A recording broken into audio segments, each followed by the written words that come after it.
It is 24 minutes after 6 o'clock on the great KSFO radio in occupied San Francisco. Let's go back to the most corrupt president. He was impeached, after all. Does anyone remember that? Impeached by the U.S. House of Representatives. For the wrong reason, by the way. He should have been impeached for Chinagate, not for Sexgate. Certainly not for Cigargate. But let's go back to Bill Clinton, who absolutely has no shame, and listen to the presentation to these individuals today, the Medal of Freedom, the highest medal next to the Medal of Honor. He's giving one to the extortionist Jesse Hy Jackson. Let's listen. When I think of Rainbow Push, I think of two things. Rainbow means we've all got a place at the table. Push is what Jesse does when he thinks I'm not doing right. He has used his legendary prowess at persuading people to do things they are otherwise disinclined to do. It's paid off handsomely for him. First class silk suits, and he won't expose his income and where it comes from. People have been trying to find out for years where Jesse Jackson's money comes from and how much he pays in taxes, but so far without any luck. Fox News has been after this story for 6 months, and Rainbow Push Coalition won't expose the reality, even though they're a public corporation. Go ahead, let's listen. American servicemen from the Middle East. Yeah, he's a great hero, sure. With his Wall Street project, he is forging the next frontier of freedom. Let's stop right there. Wall Street project?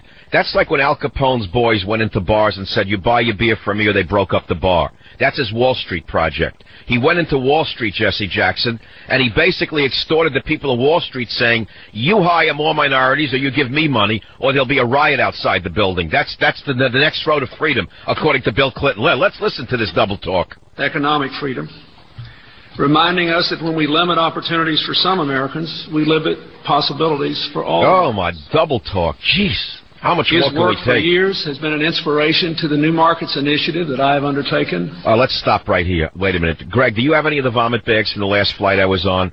Let's listen to the next award by your leader, Bill Clinton, to another great recipient of the Medal of Freedom today. Who else got one? Wesley Clark. Now, General Wesley Clark is a man, in my opinion, who should not have gotten the medal, but he's a war criminal. He prosecuted an illegitimate war that was not declared by Congress. They hijacked our military, mainly our airplanes, put NATO markings on them, dropped bombs from 45 and 50,000 feet because they wouldn't go into combat against the anti-aircraft of the Serbs.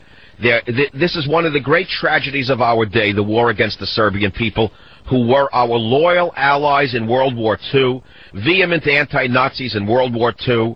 They saved our airmen in World War II. And all they were trying to do was hold on to a piece of their own nation called Kosovo. Instead, we went to war against the Serbian people on the side of the Muslim terrorists in the KLA. Listen to this now. In March of 1999, What happened?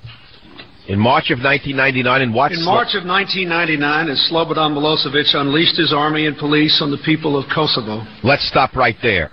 That is the biggest lie. This man is like a Hitler. It's like a Goebbels. Clintler unleashed the NATO armies on the people of Serbia. This is an astounding revision of history. Go on.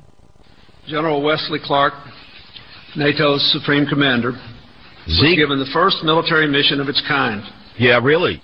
Directing the forces of a 19-nation alliance to end a brutal campaign of ethnic cleansing. Stop right there. Big lie.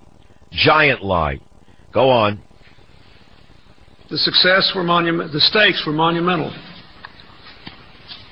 Almost 1 million people had been driven from their homes. Lie number 4. Solely because Let's stop right there. This lying bastard. I really can't take it anymore. I don't know if I can listen to any more of this.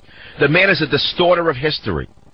What was going on was the KLA were murdering Serbian policemen. It would be the equivalent of Mexican nationalists in this country, in this state, starting to shoot our policemen in order to take over Southern California. And Slobodan Milosevic unleashed his military, mainly his police, as a matter of fact, to keep the loss of Serbia going to the Albanians in Kosovo. Kosovo was a part of Serbia. This is another big lie. I've never seen anything like this. How can he get away with this? With Seaman Wiesenthal, another holy man, sitting there without screaming foul ball. I don't understand this. But go on. Let's listen to more from the double talker. Solely because of their ethnic and religious background. Oh, yeah, the poor ethnic Albanians. Success would save lives, strengthen NATO, advance the cause of freedom. You mean the advance the cause of international socialism, don't you, Bill? Democracy and unity in Europe.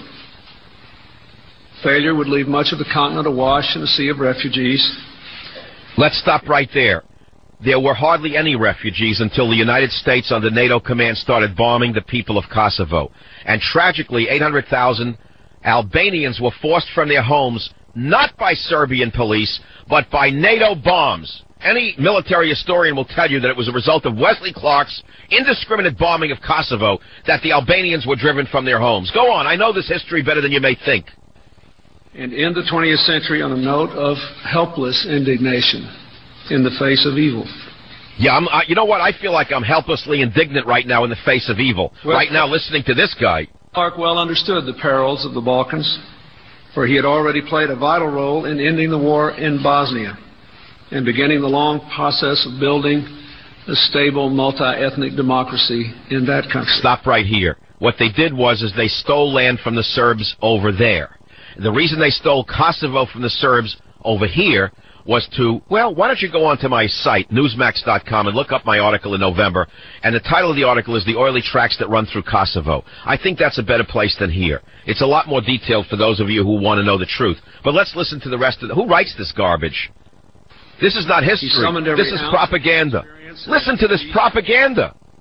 As a strategist, a soldier, and a statesman, to wage our campaign in Kosovo. He prevailed miraculously, without the loss of a single combat casualty. Coward, let's stop right there right now. The Serbs are now being butchered by their friends, the KLA, and the U.S. isn't lifting a finger. Serbian men, women, and children are being butchered in their homes. Serbian farms are being appropriated. Serbian churches have been pillaged. Serbian monasteries have been taken apart stone by stone, and not a word out of this degenerate pervert in the White House.